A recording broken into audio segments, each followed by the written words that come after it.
If this is going to be your first season taking care of a lawn or your 10th season taking care of a lawn, I promise you one thing.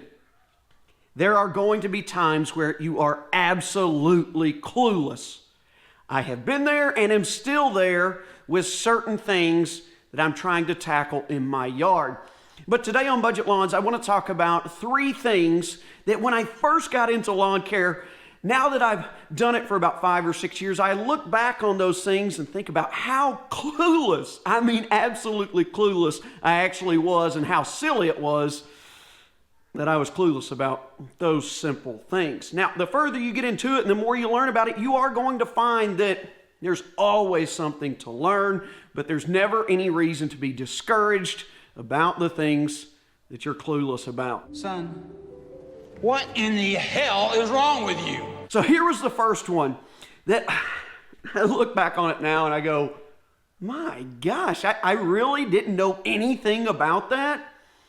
And that was that you had to scalp your Bermuda grass lawn in the spring. I remember I was at work one day and my dad showed up in his pickup truck and he had these big trash barrels full of grass clippings, brown, dormant, Bermuda grass clippings. And I was like, what in the world are you doing, Dad? What is that? He said, that's from your lawn. And I said, well, why have you been at my house, first of all? And second, why do you have grass clippings in the truck from my lawn? And then that was the first I'd ever heard about scalping Bermuda grass. He told me that in the springtime, once it starts to warm up, about the time your last freeze is forecasted, a little bit after it, you need to take as much of that dormant, brown, dead Bermuda grass material off of your lawn to open it up to more sunshine, heat up that soil, more airflow, all the nutrients it needs to wake back up after a super cold winter. Those aren't pillows. I had never heard of that before. It makes sense when you think about it, right? You don't want to leave all that dormant material on there. It'll just make it more difficult for fresh new grass to come up after the off season. So that was the first time I had ever heard of scalping Bermuda grass. Isn't it funny how dads always teach you very important things? Now, you don't just scalp it in the spring. You can. That can be the one and only time you scalp it every season. But I also scalp mine when I'm going to level with sand. That way I can get it down as close to dirt as possible. It'll make it easier for that leveling process to fill in all those dips and grooves and bumps to smooth things out. And you can also scalp it towards the, middle to latter part of the summer as a hide-a-cut reset, just to start back over again and get things fresh to finish up the season. But I'm telling you, I had no idea what scalping was when I first got into lawn care. Hey, look, if you find any of these tips helpful, please give me a thumbs up, comment down below, subscribe if you haven't already. And as we think through these, tell me down in the comments, what were you clueless about in the beginning, or what are you still clueless about? Because guess what? I'll say it again, we're always going to run across things that we don't quite know what to do about them. All right, let's move to number 2. I promise you this is no joke. When I first got into lawn care, I could not distinguish a blade of common Bermuda grass from crabgrass. Sounds crazy, right? Look, identifying things in your lawn, whether it be weeds or turf, grass types, warm versus cool, can be a major challenge. Not just for beginners, but for experienced people. I want to help you out a little bit, so I'm going to leave 2 videos linked below. One that will help you identify the type of grass you have in your lawn if you have not done that already. And a second one is going to be one that will help you identify some of the major weeds that you're likely to see in your lawn at one point or another. But when I first got started, I had weeds everywhere, mainly white clover, I had nutsedge, I had crabgrass, I had everything in my lawn. And as I started getting more into it and paying more attention to the different types of leaf blades on weeds and grass and all these other different plants that were unknown to me, I could not for the life of me tell some of them apart. I had common Bermuda at my first house in the front lawn.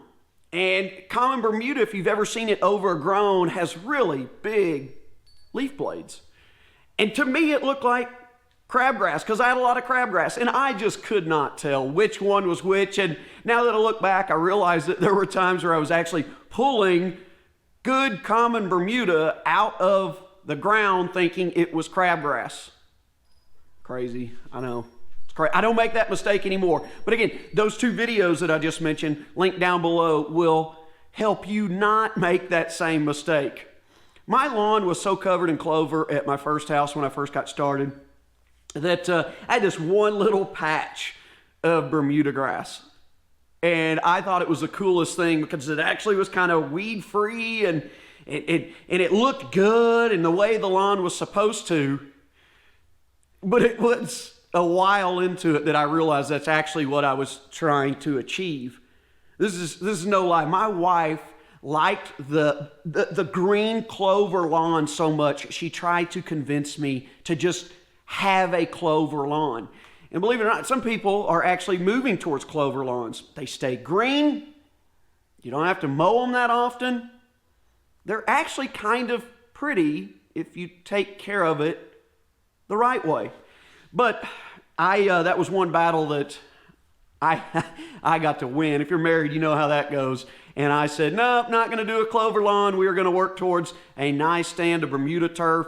And that little bitty patch is what let me see and realize that that's what I wanted. And it only lasted for a little time because guess what happened? Ended up getting some dollar spot in it, and that thing went from a nice green patch of Bermuda to a nice dollar spotted brown patch of diseased turf.